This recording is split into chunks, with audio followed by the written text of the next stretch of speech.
And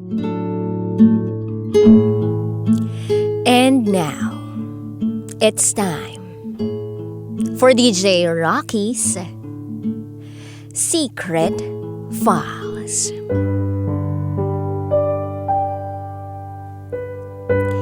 Nagpagamit ako sa ex ko para mahalin niya ako. Hindi ako suki sa mga secret file.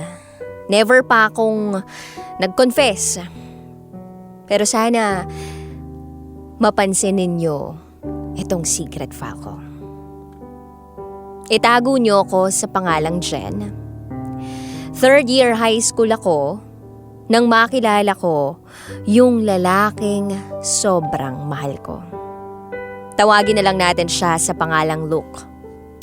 To make the story short, naging kami ni Luke for almost 1 year. Halos nung 1 month pa lang namin noon, may nangyayari na sa amin. And that time, takot na ako. Kasi ang bata ko pa eh.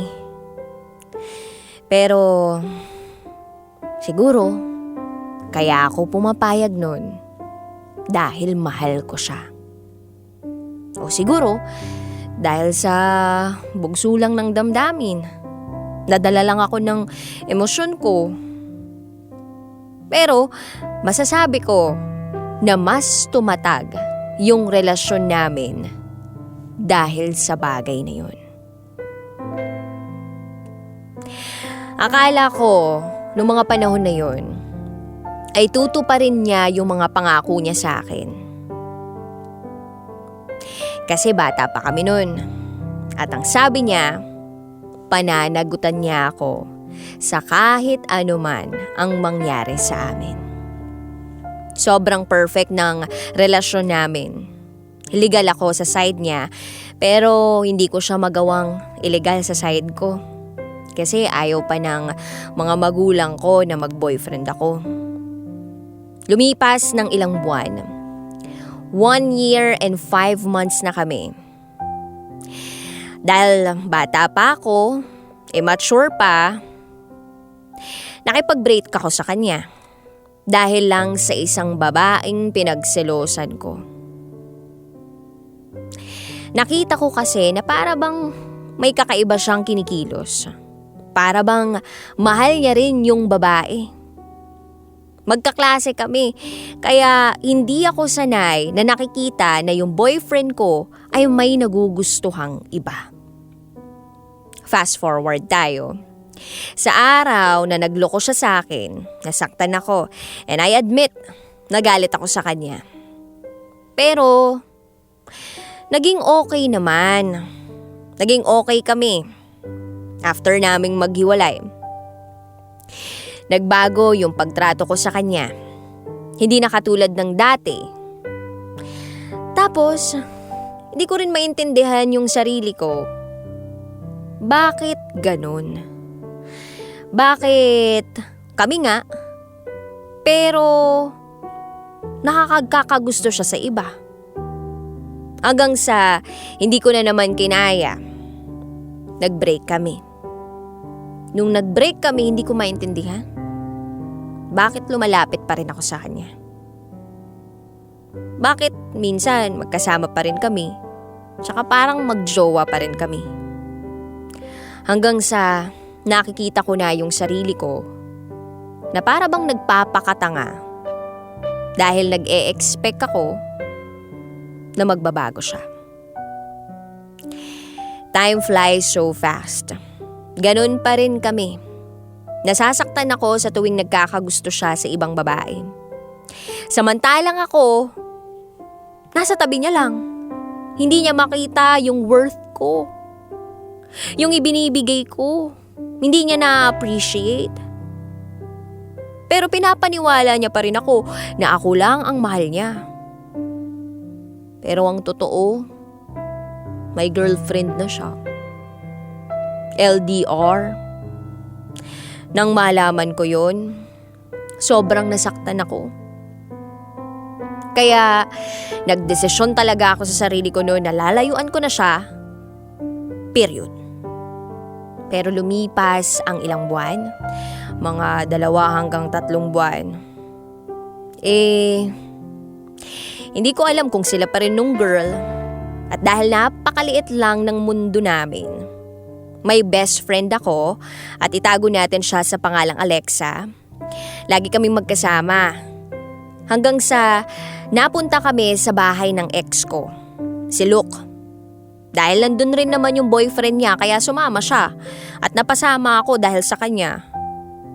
Dahil nag-aasam pa rin ako na baka maayos pa rin namin ni Luke yung amin. O kaya kahit closure lang. But then, yun ang naging pagkakamali ko. Dahil sa pagsama kong yun sa bahay ng ex ko, may nangyari na naman sa aming dalawa. Umiwas ako pero kahit anong gawin ko, I still love him. Nagparamdam siya kasi break na raw sila ng girlfriend niya. Iniwasan ko siya, but still mahal ko pa rin. Hindi ako makapag-move on. Kung hindi ko siya iiwasan, Hindi ako matatahimik. Kaya lang nung bumalik siya, tinanggap ko pa rin. Kasi mahal ko pa rin eh. Hanggang sa ginosting na naman niya ako. Iniwan niya ako uli nung naging okay sila nung ka-LDR niya. Hindi pa ako natauhan nun. Hanggang sa tuluyan na silang nag-break, ako na yung tanga, nagstay pa rin sa tabi niya. Hanggang sa paulit-ulit nagagawa namin yung mga bagay na hindi naman dapat namin ginagawa. Ang dami kong kasalanan. Kahit alam ko na mali, pinagbibigyan ko siya. Para sa kanya, pwede niya na lang akong gamitin. Hanggang sa nabalitaan ko na may nagugustuhan na naman siyang iba. At balak niyang ligawan itong babaeng to. Nasaktan na naman ako.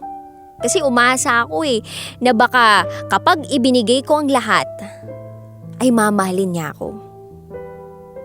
Nag-fail.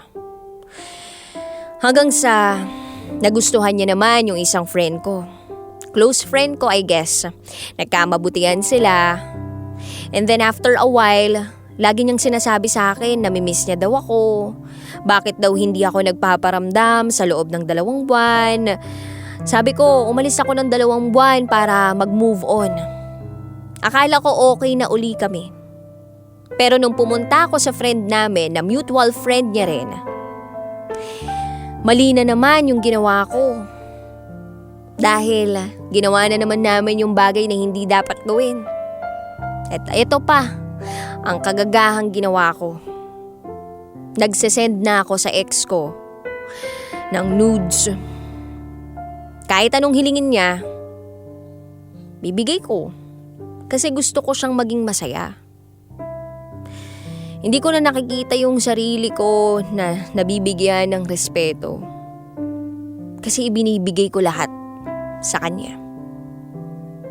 Ngayon, iniwan niya na lang ako. Pero hindi niya ako ginosting. Pero masakit. Kasi mahal ko siya . Siya lang yung gusto ko. At ginawa ko naman lahat-lahat. Ultimo magpagamit. Pero hindi pa rin ako naging enough para sa kanya.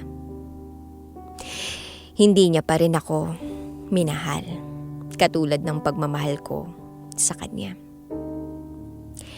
Muli, ako si Jen. At ito ang aking secret file. Always your number one. SM Radio Station. Love Radio. Hello, kabisyo! Uy, gusto mo pa ba ng mas marami pang Secret File episodes?